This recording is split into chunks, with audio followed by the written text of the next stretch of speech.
think it's a croc underneath, I'll say. Is there? Yep. Decent size? I think it is. It's got like a heap of bubbles and then it looks like there's a shape there, but I can't really tell. Yeah, that'd be a croc. And I learnt didgeridoo over there actually. Started didgeridoo when I was 11, 12 years old. Yep. They have a One People, One Voice festival. Okay. And they had a didgeridoo comp. And I came second. And second place goes to that little white boy.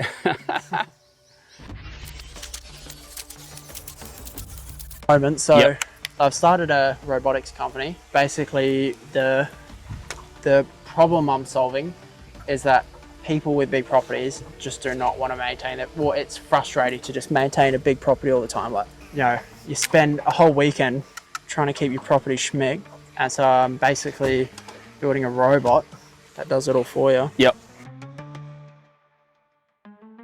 Went to Bali, and then on the second day I fucking stacked it on a scooter. G'day everyone, thanks for tuning in to one more podcast. I'm your host, Stuart Cook.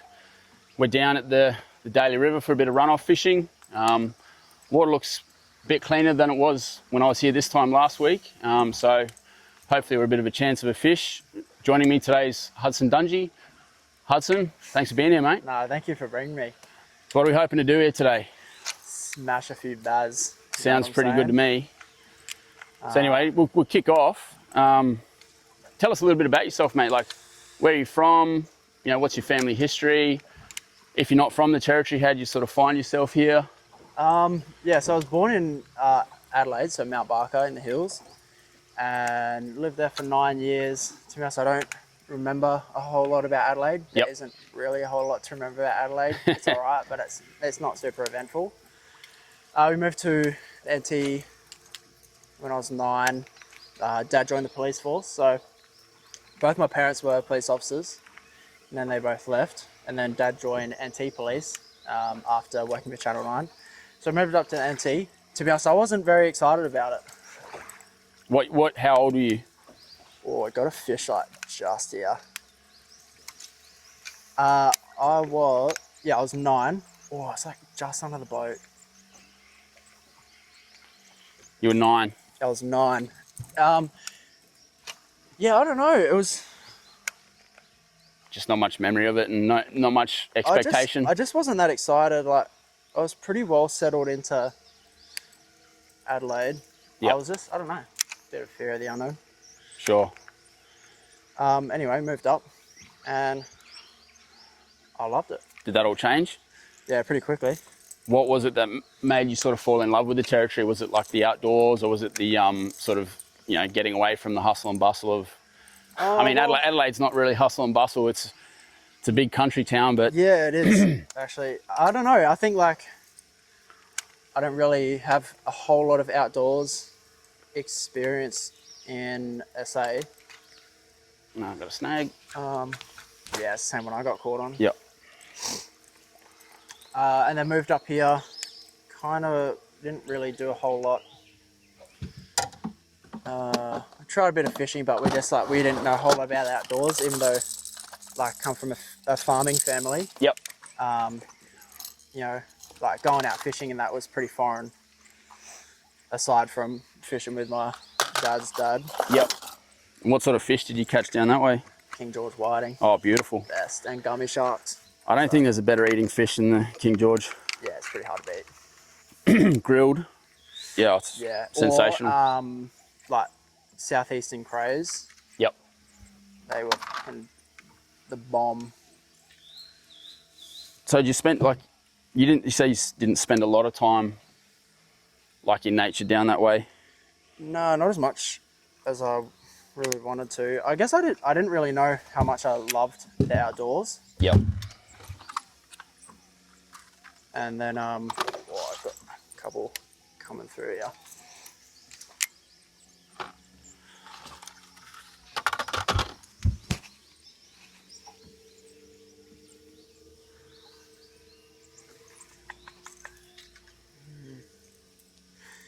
I didn't really know how much I love the outdoors until we moved to Groot Island. Right. So we moved to Groot Island after about a year and a half living in Darwin. Like, And was that with your old man with the police force? Or? yeah, you got to do the compulsory remote, which I'm not sure you actually have to do anymore, but I might be wrong. Yep. Well, it's probably very hard to Find people. so you just got to For sure. take what you can these days. So moved to Groot Island, and that's when it really started. Yep. Started fishing, got super addicted. I used to mow lawns actually just to get fishing gear. Right. What, to be able to save the money to Yeah, pretty much. to buy lures? All I want to do is fishing. Yep. After school, I just go down to the wharf, go for a flick, and Groot Island, there's plenty of fish. So, you usually go home with something. So that's kind of where it started. Moved back to the NT, and fucking bastard. I moved back to Darwin soon. Soon after? Yeah. How long- So we were there so- for about 2 years. In Groot, yep. Yeah. So I'm sure you would have learned a lot about fishing and...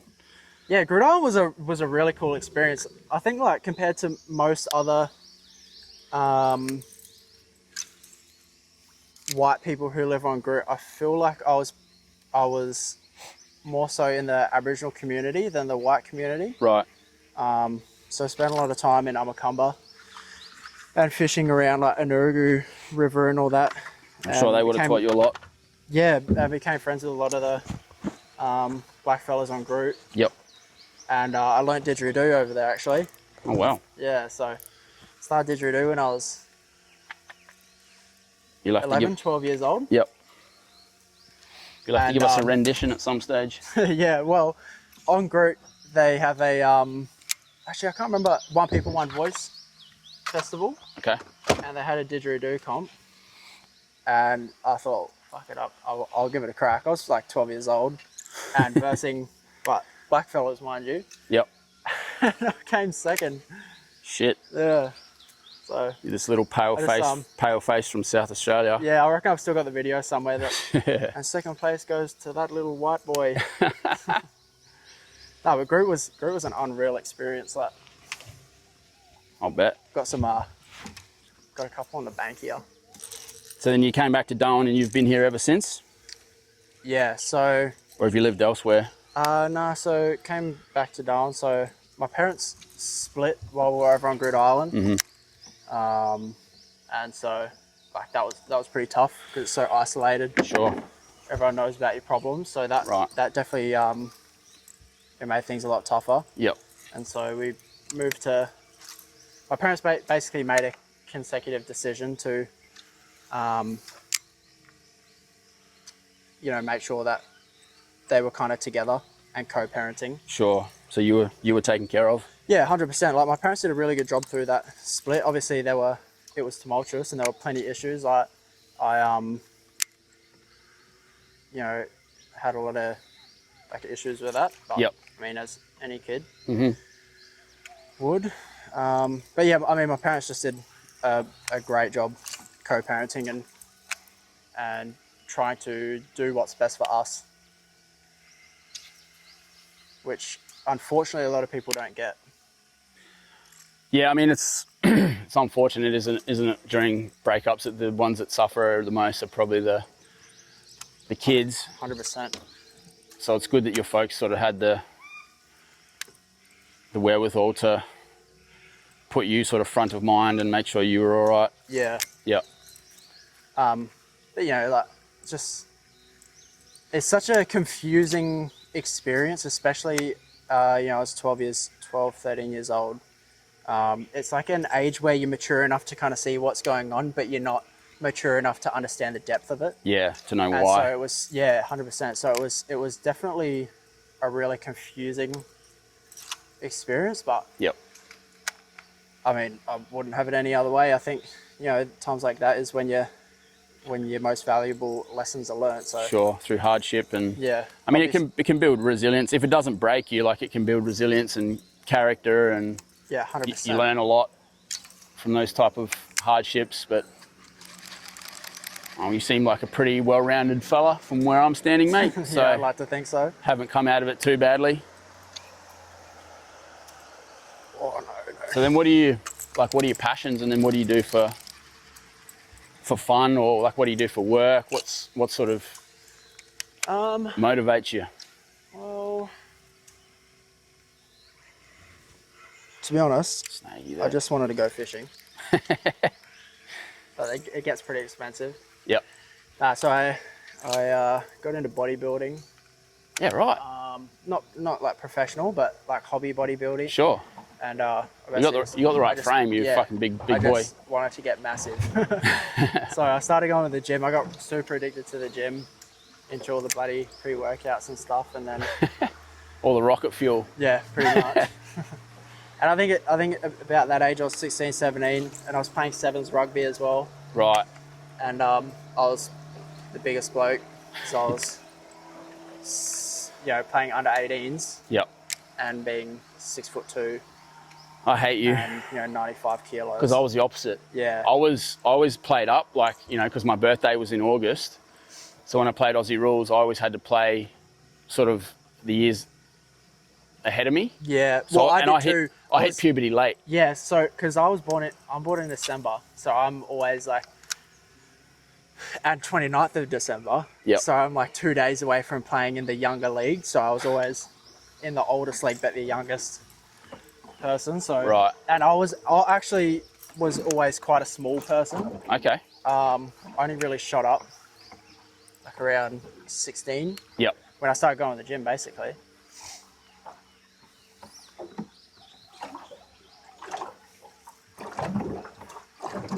But that was like the gym for me was like a saving grace.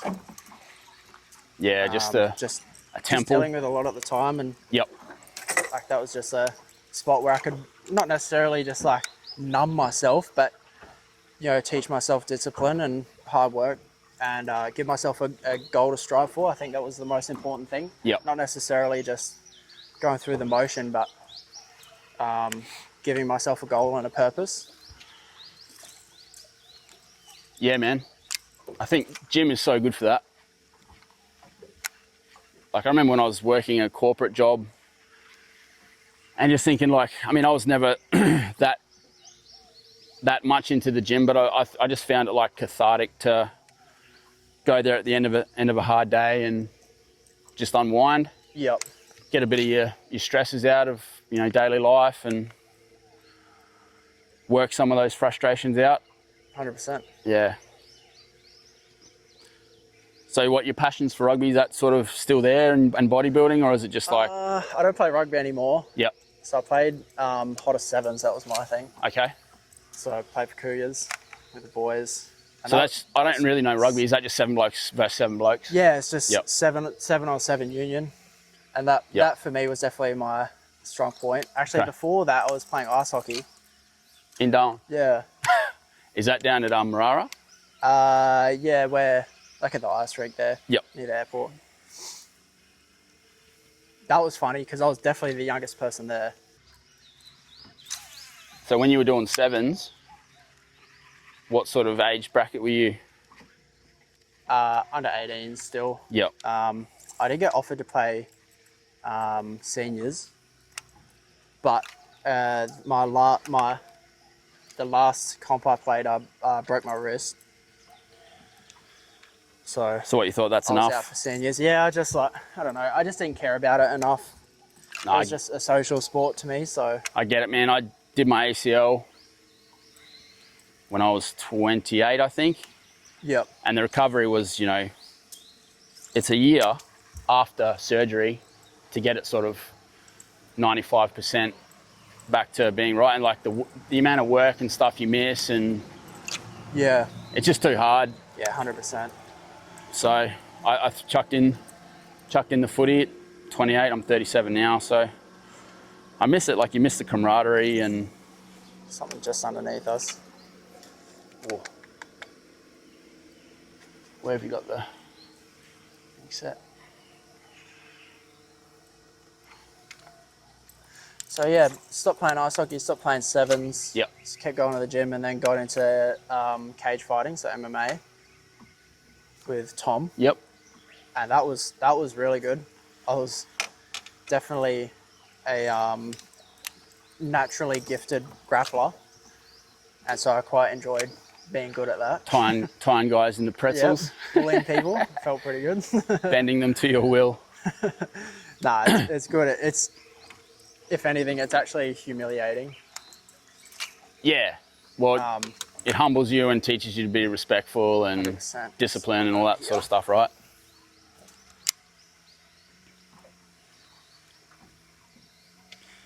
Yeah, I don't know, man. I respect the guys that are willing to step into any kind of ring with absolute killers on the other side of them. Like it must be a whole different kind of like mental.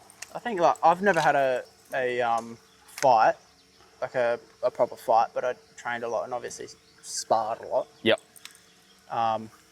Yeah, I mean half the goodness of it is like being humbled. Like you think you're an absolute mad dog because you can fight, and then you go in and get folded like a little bitch. By some guys, it's like 10, 15 kilo lighter than you. Yeah, yeah.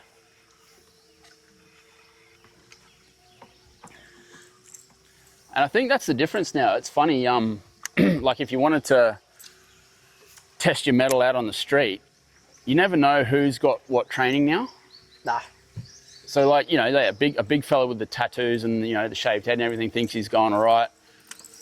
And then a little fella with a couple of years of training ties him up in a bow. 100%. Yeah. Get smashed. I mean, that's the thing about jiu-jitsu is size hardly matters. Of course, a giant has a good chance against a smaller guy. Sure. It matters to a degree. Yeah, but, you know, a talented grappler, jiu-jitsu artist will dominate the average person easily, like within seconds. So what do you think is the most useful,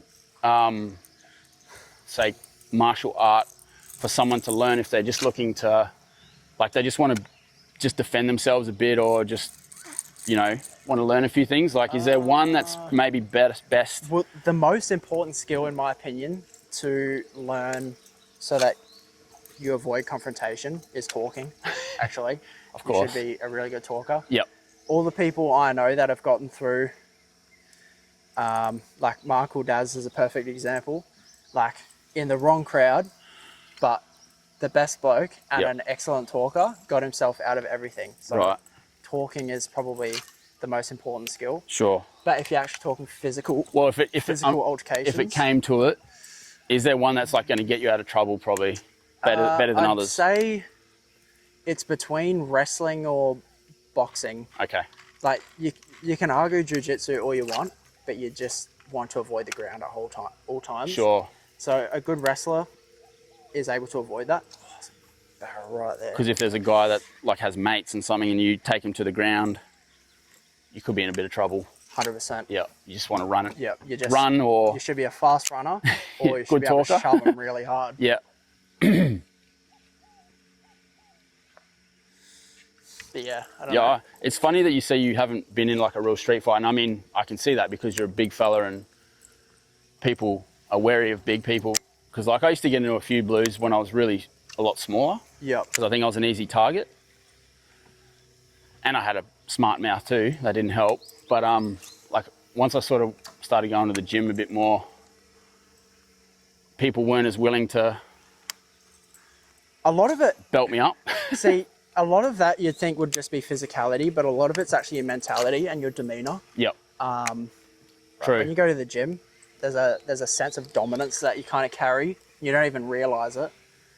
You know, you got your shoulders back and your head up. Yep. A lot of people just avoid that. You Sure. know, you're not an easy target. Yep. I think you're absolutely right. Mentality goes a long way. Guys, we've just changed spot. There wasn't a lot on the active target, so we just found a nice little colour change a bit further downstream, and hopefully we can get amongst the fish. Hopefully the tide is also going to turn very soon and just hold up that colour change a bit more, but we'll see how we go. But anyway, Hudson, I'm not sure where we got to before. I think we were sort of at the end of your We were just talking about school, family story and all that sort of stuff. So I guess after school, you know, you did during school you did rugby and a bit of combat sports and that sort of thing, and that sort of finished up. Did anything sort of take your interest after that? Not really. I think what. But what did you do for work? I was working at Nutrition Warehouse at the time. Yep. So that was just a pretty slack job. Really, like nothing special. That was just to get paid. But then did you sort of pivot with your career? Like, did you sort of pick a career or? I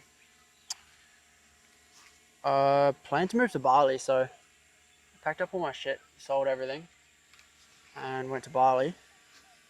Just for a quick test run, just to get a feel of long term there. Sure. So I went over with a mate for about a month. It was pretty good. Yep. And then so we're like, yeah, may as well, let's do it. Let's we weren't necessarily just going to base ourselves in Bali, but we wanted to travel for a while. Sorry. We just wanted to travel Asia, but kind of base ourselves in Bali. Yep. So we're like, yep, let's do it. Went back to, I think it's a croc underneath, I'll say. Is it? Yep. Decent size? Well, I think it is. I just got like a heap of bubbles, and then it looks like there's a shape there, but I can't really tell. Yeah, that'd be a croc. Yeah, so went to Bali, and then on the second day I fucking stacked it on a scooter. Shit. And just fully blew money out, So what did you end up in a Balinese hospital? Yeah, so what did you get out of there quick Bali smart? Hospital fully just split money open, cracked the patella. Yep. And developed real bad bursitis, which you get from blunt trauma in your knees. Anyway, so I was like, nah, should be fine. I'll just kind of persevere through it. And I couldn't walk. I was fucked. My leg couldn't even move. I was hoping the swelling would go down, she'd be right. And then a couple of days later, my whole leg just started going real deep red. Infection. Yeah, and got pretty badly infected.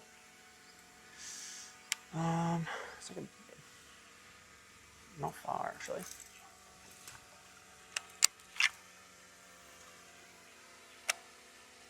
And so did you head back to Oz? Did you have travel insurance?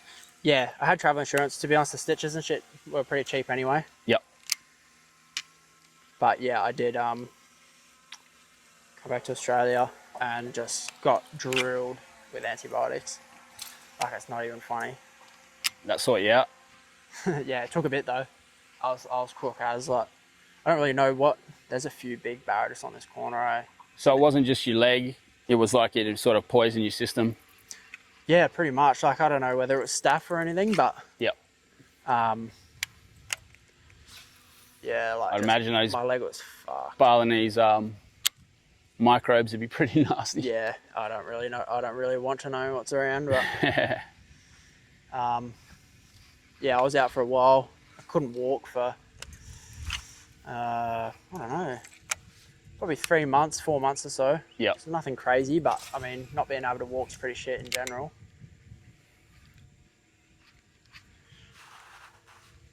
Anyway, so yeah, I couldn't walk for a while. Kind of got stuck in bed, and I just hated life, to be honest. And I was losing money by the minute. Yep. So I thought I'd have a crack at fucking photo editing, just freelance photo editing. Yep. Picked up the skills pretty quick, but didn't get any clients, which that's to be expected. Sure. Considering it was so early. Yep. By then I was moving. I was in I still couldn't bend my leg, but I could walk. And so I went back to Nutrition Warehouse. They took me in pretty quick. Mm-hmm. Worked, got a car again, and then that all healed. That all went over. And then as far as career goes, soon, probably about a year ago now, JP hit me and Tom up with a venture of a crypto game. Yep. Just for the people at home, tell us who JP is. Well, JP is one of my good mates. Me and JP spent a lot of time outdoors, a lot of hunting, flying helicopters, fishing. He was just, you know, he loved the outdoors, I loved the outdoors, and I was free as a bird, and so was he. And he had a bird. So we just used to adventure all the time and became really good friends.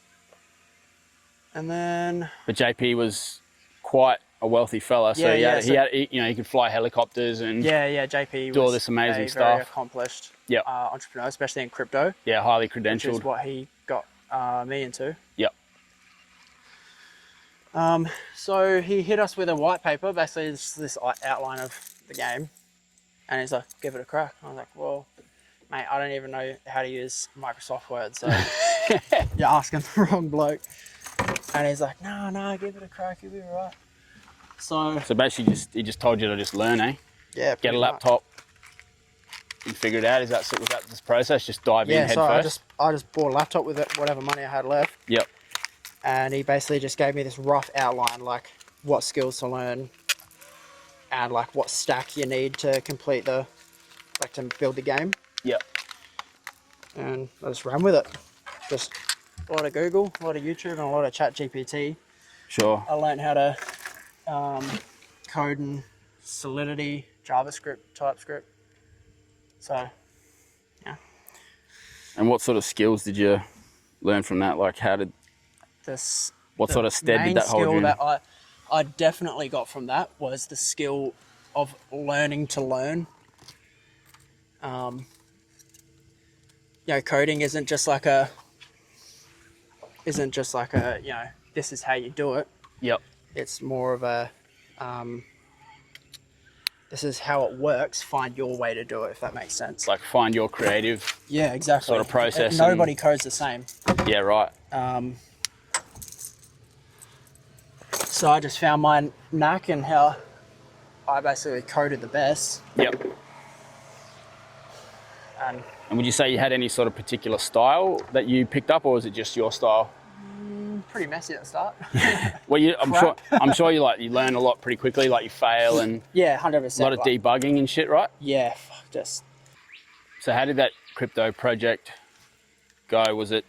So initially, it went really well. Yeah. We turned over.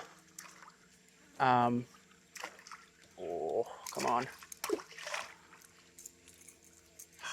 We turned over 200 grand in the first night. Ooh. Yep. So, pretty successful. Unfortunately, so we basically designed the game to be PvP. First to claim the honeypot. Basically, it's a reasonably complicated game. Like it takes a bit of explaining, but yep. Human versus human. But unfortunately, what we didn't think of is that it can also be bots versus human, and bots will always outcompute humans. Right. As far as speed goes. Yep. There's a big barra light just here.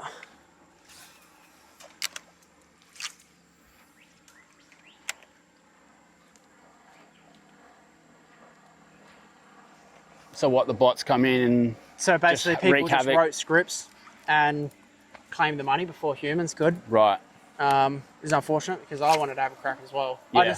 Nobody really considered that a possibility, but unfortunately, that's just the game of business and especially crypto. There are always things you're going to miss. Hence why it's super important to have as many people in your team as possible. Yep.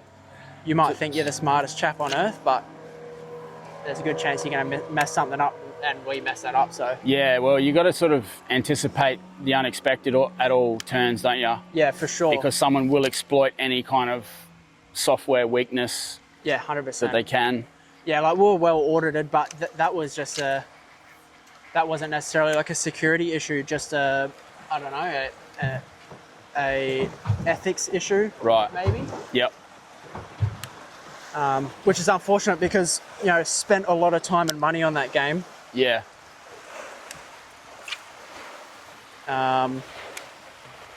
Just for the progress to kind of, diminish within a week or so. And so we basically found a way to make it human versus human again.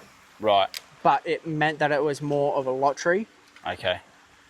but by then people lost interest. Yeah. If you're Momentum's everything, eh? 100%, especially in crypto where it moves so quickly. Yep. If you lose momentum, like, that's probably it. So yeah, that was our venture. Yep. It's about 9 months. Of like about $200,000. Shit, of pretty hard work too, eh? Oh, 100%. That easily would have been 9-10 hours a day every day. Jesus. Just like if you're not coding, you're on the phone with an investor, or you're talking with the other developers. So I guess that point of your career sort of ended, could you say, or are you still keeping that door open in some sense? Building in crypto is like really difficult. Just your customers are like, crypto, you're either really, really smart or you're really, really dumb, and there's nobody in between. Right. And usually they're really, really dumb. Yep. Unfortunately. Is it just because it's so complicated? It's so hard to explain things, or yep. So what is is marketing just as important? Marketing is, to me, more important than the product. You look at every product that has either been marketed well, yep, or is actually a really good product. The better marketed wins every time. Yeah, right. As far as valuation goes. Wow. It's hard to find projects. Well, like any business, it's really hard to get eyes on you. Like amongst the noise. Exactly. Yep. Oh, come on. That's interesting. So you could just sort of start off with a crypto project and then build the plane as you're flying it, sort of thing. But as long as you've got your marketing and your promotions in place, you can sort of potentially get it to where it needs to go. Yep. But yeah, I'm not sure if I'll build in crypto much longer. Okay. I just like I enjoy it, but I also really enjoy hardware. Okay. Which I guess probably brings me on to what I'm doing at the moment. So yep. I've started a robotics company, and basically the problem I'm solving is that people with big properties just do not want to maintain it. Well, it's frustrating to just maintain a big property all the time. Like, yep. You spend a whole weekend trying to keep your property schmick. And so I'm basically building a robot that does it all for you. Yep. You just control it through your mobile phone. So it's called Trev Robotics.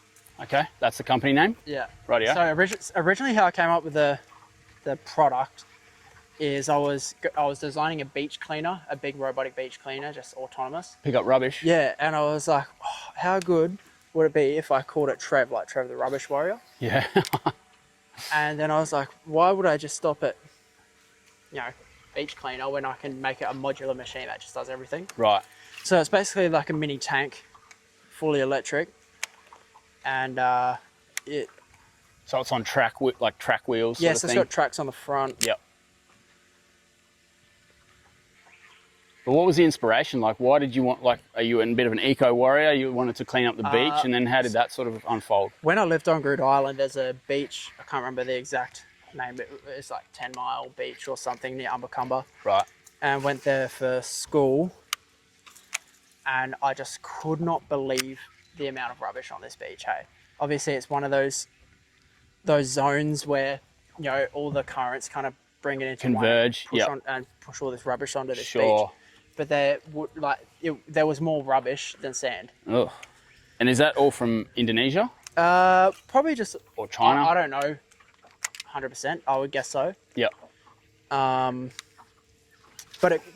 that beach kind of always stuck with me. Like, it was just very disappointing. Yeah. That exists, and that's probably not even the worst of it. Like, we don't know. There's probably some beach off the coast of the Mediterranean that is just 500,000 tons of rubbish. Like, who knows? Like anyway, that floating island in the Pacific. So I just thought, there's no way we should accept that. And obviously no one wants to just walk along the beach picking up thousands of pieces of rubbish. Yep. So the idea of this robot that just basically sifts through the sand and picks up rubbish. All right, so guys, we just switched spots. Sorry, we ran out of drone battery, so decided to switch spots at the same time. Hudson, I reckon you were just telling us about your nifty little Advention Trev and the inspiration behind it.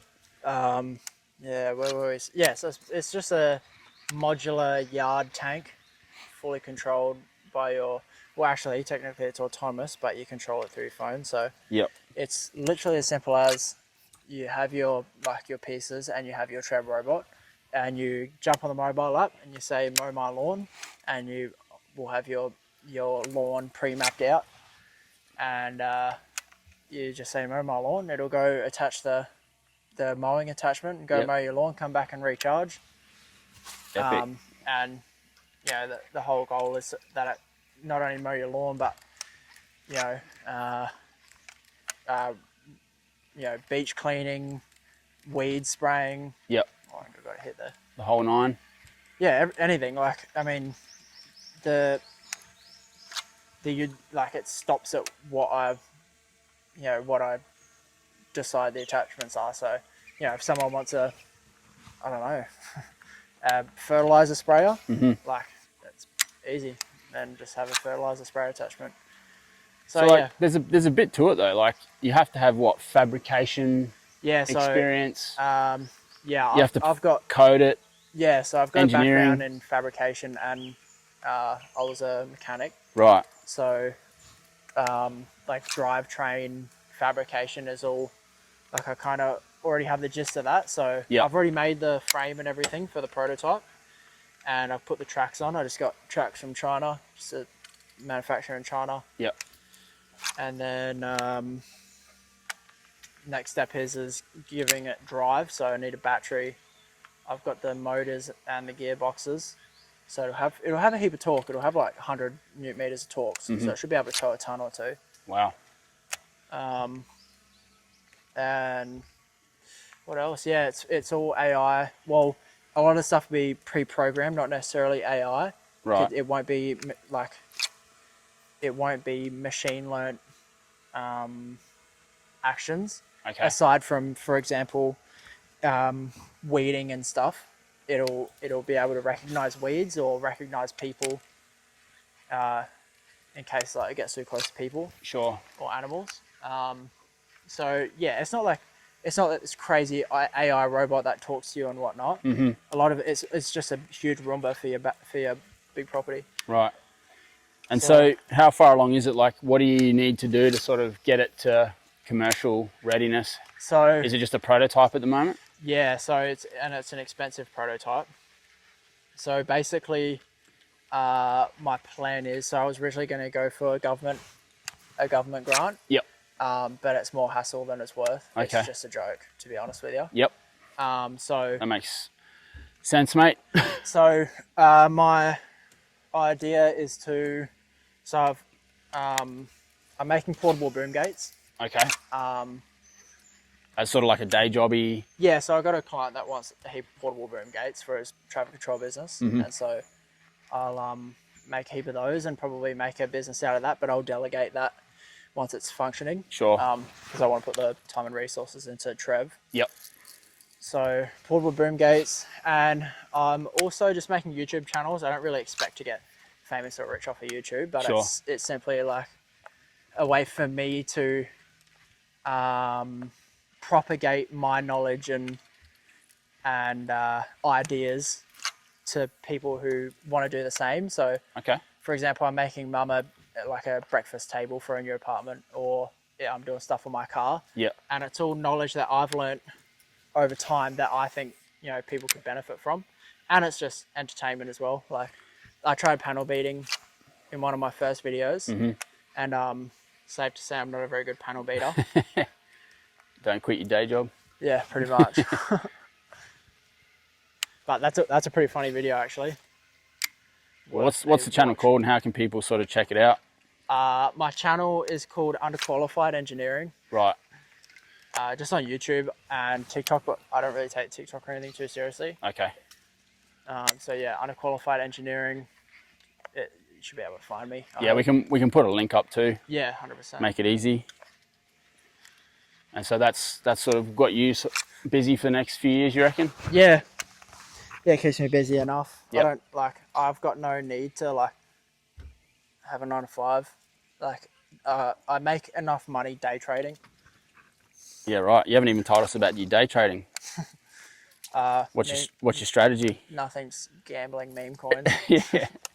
And it seems to be It's paying off it's all somewhat right. calculated. It does all right. Yeah. You just got to be, I find the most important, there's like a barrel that's swimming up behind us, eh?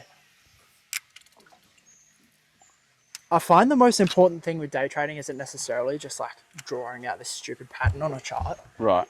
but it's more so about your, like controlling your emotions and like risk aversion. Okay. Like, you get liquidated if you're too greedy. If you see a good entry, which isn't hard to find, to be honest, especially with meme coins, you buy in, take a healthy profit, and leave.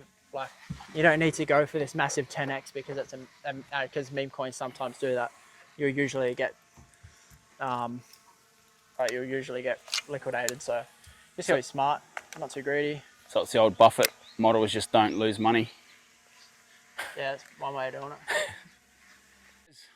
That'll do us for one more podcast. Daly defeated me once again. Unfortunately, no fish in the boat, but it was a good day out. There's a bit of tannin pumping into the river, but just couldn't get any fish to connect today. Unfortunately, that's fishing. I think the worst part is that we hooked up and it wasn't on film. That's right. So I had a couple of bites, but just the boys couldn't connect, which is always a bit disappointing. So anyway, that's fishing.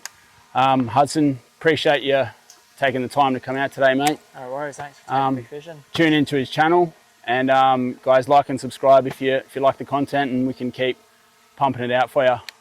See you next time. Cheers.